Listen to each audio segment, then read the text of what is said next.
A huge matchup on Sunday Night Football. The Packers, who are 4-1-1 at Pittsburgh, who are 4-2. What's more likely, Chris? Aaron Rodgers has over 250 passing yards or under 200. A couple nuggets for you here. Yeah. Green Bay has allowed 250-plus passing yards just one time this season, and they lead the NFL with 5.3 yards per pass play. Rodgers' season high is just 249 passing yards. That was last week against the Bengals. Right. I'm going to go under here. You're gonna go, I don't. The way they play. Yeah, it is. It's the way they play. Right, I think they'll be conscious of not holding the ball too long with this pass rush and Rashawn Gary and Michael Parsons. That's where Rodgers is perfect for the Steelers' way here as far as how they want to play. And I also got to think within it, the Steelers are going to look at it and go, wait, the Packers aren't really functioning at a high level on offense here. Let's not be too crazy and aggressive on the offensive side of the ball. This isn't the week to do that. So, yeah, if you're going to make me pick one or the other, I'll go under 200 on that one. Yeah, I'm with you. This feels like a game that the Steelers kind of – like they want to play the way they play. Yeah. And the Packers might get dragged into that a little bit. And it's not that the Packers can't win that way. We know they can. It just doesn't feel like the type of game where you want to – either team wants to shoot out. No. It's not the way they play. No. Thursday Night Football, the 3-3 Vikings at the Chargers, who are 4-3, although not as good as things started for the Chargers. What's more likely?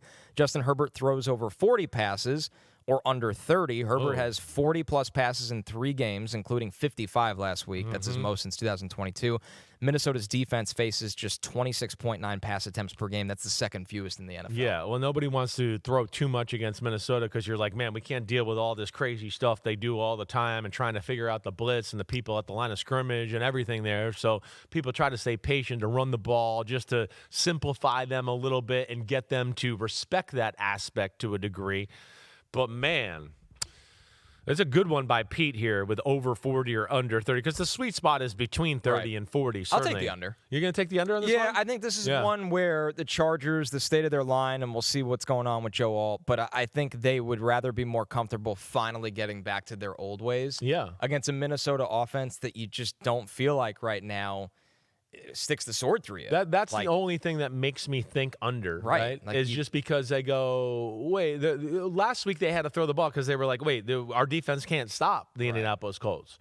I can see the Chargers slowing down Minnesota at certain times to where they don't have to do this. Whew.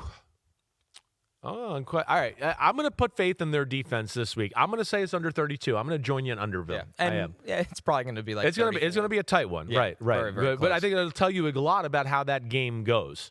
Where if their defense is playing pretty good, he'll be around 28, 27 throws. If it's like, oh wait, Minnesota made a few big plays here, and they're scoring today, then it's like, yeah, I don't think the Chargers are good enough to count on the run, and they're going to have to throw the ball, and that's where things just explode out of control in the pass game. Our next one, the 4-2 Bears are at Baltimore as the Ravens look to climb out of this 1-5 hole. What's more likely? Derrick Henry has over 125 rushing yards or under 75. Chris, he hasn't cleared this number since week 1. Yeah. But the Bears' run defense has been vulnerable at times. No, it's definitely vulnerable. I'm going to go over here with this one. I'll take it. You know, whether it's Lamar back or not, I got to still think this will be the number one thing as far as their offense. Again, Lamar coming off a hamstring injury.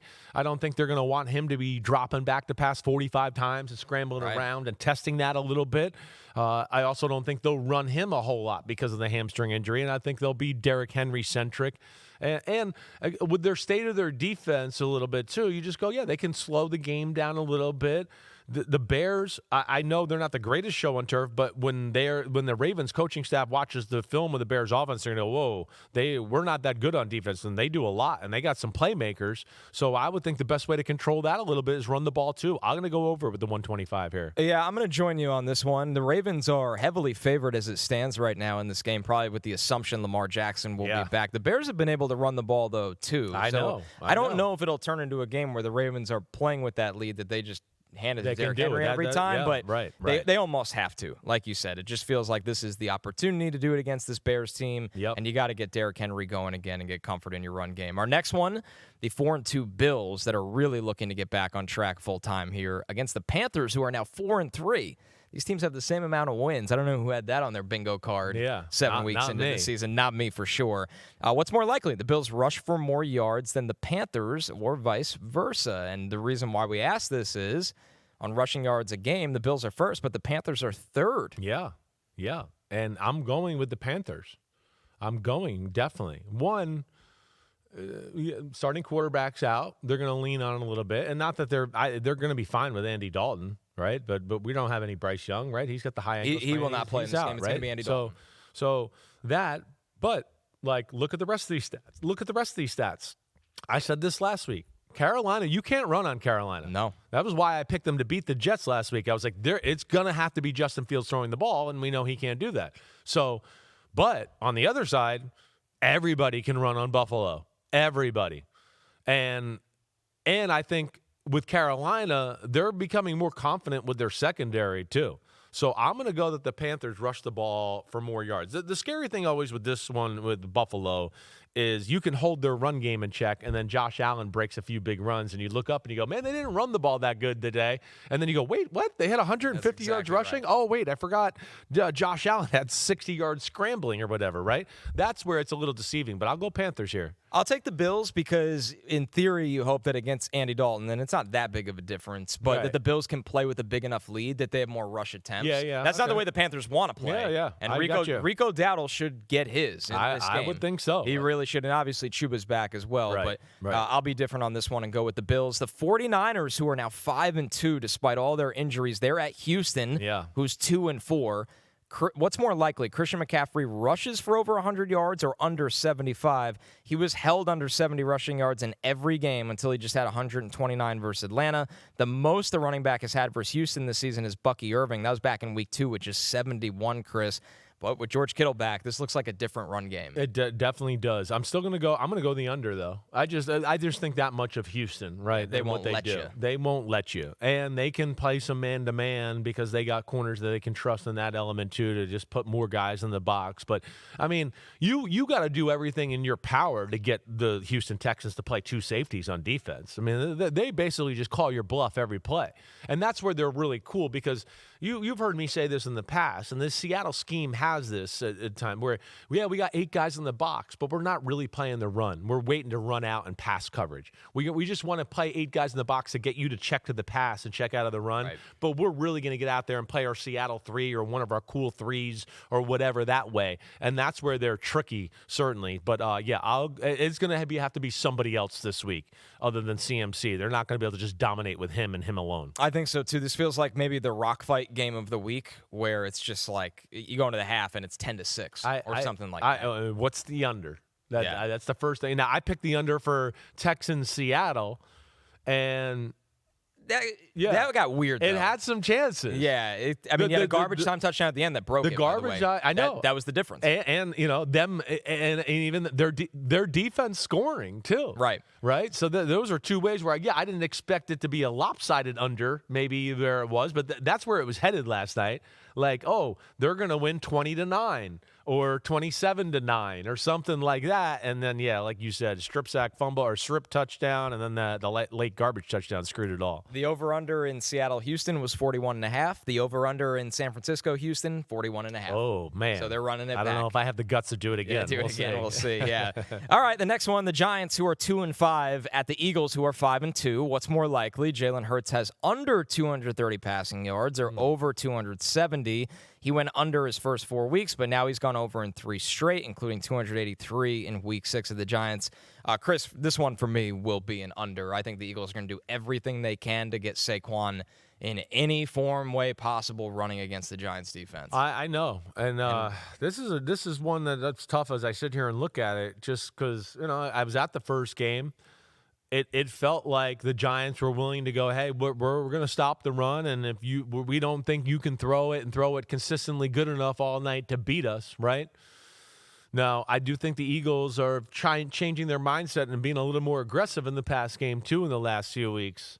I don't know what I want to do here. I'm gonna go the under too. Yeah, I'm gonna go the under too. I'm gonna have faith in the Giants defense, and I'm gonna have a little faith that I think that that Philadelphia gets a little bit of a run game going this week. Yeah, you got to get something going, and I don't know if the Giants are gonna let them play that way. We'll see. This is a coin flip one for me. Very, very difficult to figure out. Our last one, the 3-3-1 Cowboys. Yeah. at the 5-2 Broncos. This is a really good matchup this week. The teams what's more likely? The teams combine for 33-plus points in a quarter, or a team is held scoreless in a quarter. Denver has had 0 points through 3 quarters before exploding for 33, as we went through in the fourth quarter last week. Dallas has scored in 15 straight quarters, and their 31.7 points per game is second in the NFL, only to the Colts. I'm going to go with the teams combined for 33-plus in the quarter. I think you have to. As much as Denver's offense is not great, I don't see a shutout quarter. And as much as we worry about Denver's offense and not being really high level, it's Dallas's D is so low level that you go, they'll look high level this week.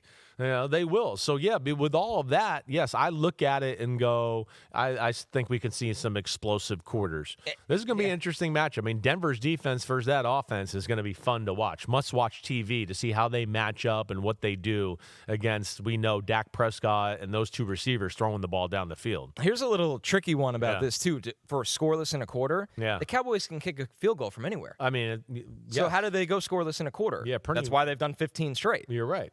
So that's why 33 points in a quarter is very unlikely. Scoreless in a quarter, I don't know how you do it against him. them. And Boswell are weapons of weapons for kick from the moon. They really can. Yeah, it's crazy. Incredible. We got a bonus one. Yeah. National Tight Ends Day. Oh, yeah, okay. What's more likely? Tight ends combined for over 11 touchdowns or under 9 on Sunday. And as we look on tight end touchdowns on National Tight End Day, this is a great number. There were 16 last year, Chris. 16. I'm gonna go with the over here. I'm gonna go with the over. There's so many good tight ends in football right now. It's insane. I mean, it's insane. You look at it. I mean, there's a lot of teams where it's like they don't have one good tight end. They got 2 tight ends that are really good. You go like, man, the backup tight end starts on some teams, or would have started on other teams if all the tight ends weren't so damn good right now. But, I mean, it's incredible. So, yeah, I'll go with the over there in that one. I'll take the under because that's kind of before that massive year last year. Yeah. That was kind of the way it went. I'm looking at how many touchdowns tight ends caught. Wow. In week 7, maybe this is a really bad pick for me. There was a lot. 17 tight end touchdowns. I mean, just like the Colts had a really good tight end. The Bengals have a really good tight end. Denver and Evan Ingram got a good tight end. The Steelers with Freiermuth. Buffalo's got 2 of them, okay? Right. The Chargers, all right, maybe they don't.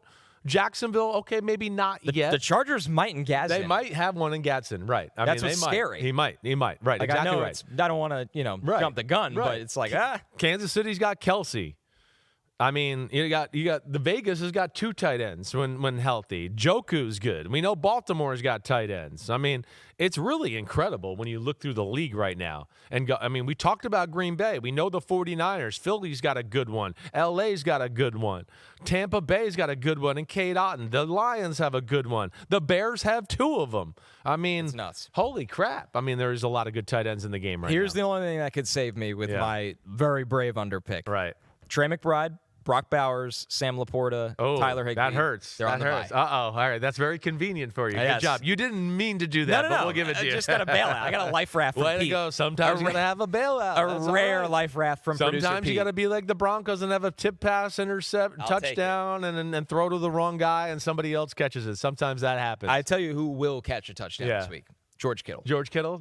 He's Mr. National Tight Ends Day. You're right. He's Mr. National Tight Ends Day. No catches last week. Like, you're right. And it's like D'Amico Ryans and those crazy second-level players they got. They're going to be over-aggressive at some point, and Shanahan's going to call one. They just sneak them behind for a TD. It's guaranteed. Yo, homies. It's time to watch some games. That's right. We're on to the NFL season here with Chris Simms Unbuttoned. Hit subscribe to get our weekly picks, Sunday night recaps after every game, and much, much more. Thanks for watching. Peace out, homies. Remember, subscribe. Peace out.